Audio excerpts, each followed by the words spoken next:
Welcome to Divya cooking channel. ఈరోజు మన వీడియోలో చికెన్ కర్రీ ఎలా ప్రిపేర్ చేయాలో చూసేద్దామండి. చాలామంది డిఫరెంట్గా ట్రై చేస్తారు. నా స్టైల్లో చికెన్ కర్రీ మీరు కూడా ఖచ్చితంగా ఒకసారి ట్రై చేయండి.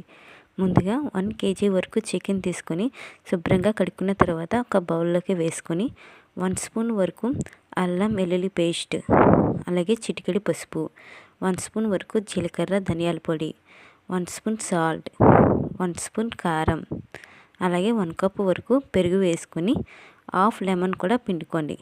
అలా లెమన్ కూడా పిండుకున్న తర్వాత ఈ స్పైసెస్ అన్నీ చికెన్ పట్టేలాగా బాగా కలుపుకొని ఒక అరగంట పాటు మ్యాగ్నేట్ చేయండి. ఫ్రిడ్జ్లో అయినా పెట్టచ్చు, లేకపోతే నార్మల్గా అయినా వదిలేయచ్చు.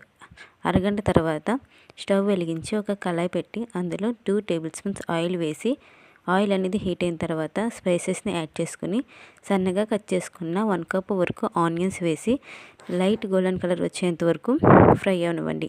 అలా లైట్ గోల్డెన్ కలర్ వచ్చిన తర్వాత పొడవుగా కట్ చేసుకున్న పచ్చిమిర్చి వేసుకొని 1 స్పూన్ అల్లం వెల్లుల్లి పేస్ట్ వేసి పచ్చివాసన పోయేంత వరకు ఫ్రై చేసుకున్నాక మీ రుచికి తగ్గట్టు సాల్ట్, అలాగే 1 స్పూన్ కారం, 1 స్పూన్ జీలకర్ర పొడి, 1 స్పూన్ గరం మసాలా కూడా వేసుకుని మరొకసారి కారం పచ్చివాసన పోయేంత వరకు ఫ్రై చేసుకుని మనం మ్యాగ్నేట్ చేసి పెట్టుకున్న చికెన్ని ఇందులో యాడ్ చేసుకుని బాగా కలుపుకోవాలి.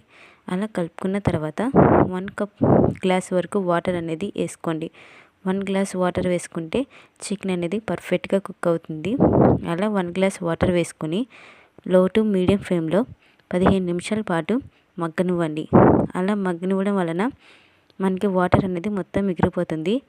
లాస్ట్లో ఎగిరిపోయిన తర్వాత కొద్దిగా కొత్తిమీర వేసుకొని ఓ బౌల్లోకి సర్వ్ చేయండి. అంతేనండి, నా స్టైల్లో చికెన్ కర్రీ రెడీ. మీకు కనుక ఈ వీడియో నచ్చితే ఒక లైక్ చేయండి, అలాగే మన ఛానల్ని సబ్స్క్రైబ్ చేసుకోండి. మీరు ఎలా వండుతారో ఖచ్చితంగా కామెంట్ బాక్స్లో కామెంట్ చేయండి.